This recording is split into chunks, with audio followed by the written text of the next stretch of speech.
Our final chapter, the author.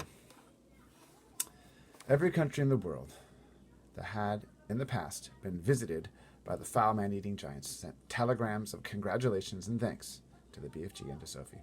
Kings and presidents and prime ministers and rulers of every kind showered the enormous giant and the little girl with compliments and thank yous, as well as all sorts of medals and presents. The ruler of India sent the BFG a magnificent elephant, the very thing he had been wishing for all of his life. The king of Arabia sent them a camel each. The Lama of Tibet sent them a llama each, except llamas come from South America, and Tibet is in between India and China. Wellington sent them 100 pairs of wellies each. Those are rubber boots. Panama sent them beautiful hats. The king of Sweden sent them a barrelful of sweet and sour pork, except that's a Chinese dish. Here's everything, by the way. You can see the camels and the elephant.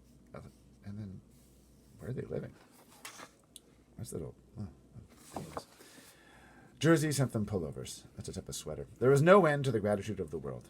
The queen herself gave orders that a special house with tremendous high ceilings and enormous doors should immediately be built in Windsor Great Park, next to her own castle, for the BFG to live in. And a pretty little cottage was put up next door for Sophie.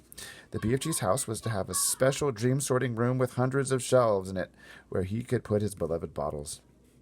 What is more, he was given the title of the Royal Dream Blower. He was allowed to go galloping off to any place in England on any night of the year and blow his splendid fizz wizards in through the windows to sleeping children. And the letters poured into his house by the millions from children, begging him to pay them a visit. What about other countries besides England? Meanwhile, the tourists from all over the globe came flocking to gaze down in wonder at the 9 horrendous and man-eating giants in the great pit. They came especially at feeding time, when the snozcumbers were being thrown down to them by the keeper, and it was a pleasure to listen to the howls and growls of horror coming up from the pit as the giants began to chew upon the filthiest tasting vegetable on earth. There was only one disaster. 3 silly men who had drunk too much beer for lunch decided to hop over the high fence surrounding the pit, and, of course, they fell in. There were yells of delight from the giants below, followed by the crunching of bones. The headkeeper immediately put up a big notice on the fence saying, "It is forbidden to feed the giants." And after that, there were no more disasters. The BFG expressed a wish to learn how to speak properly, and Sophie herself, who loved him as she would a father, volunteered to give him lessons every day. She taught him how to spell and how to write sentences, and he turned out to be a splendid, intelligent pupil.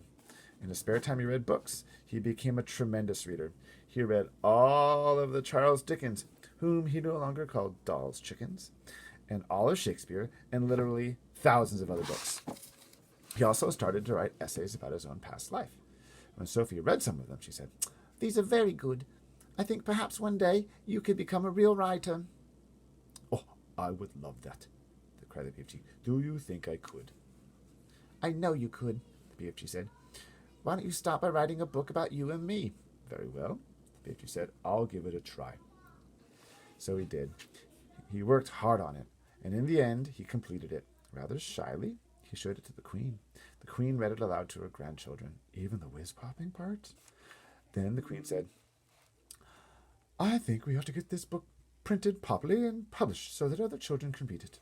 This was arranged, but because the BFG was a very modest giant, he wouldn't put his own name on it. He used somebody else's name instead. I wonder who. But where, you might ask, is this book that the BFG wrote? You're right. It's right here. You just finished reading it. The end. What a great story.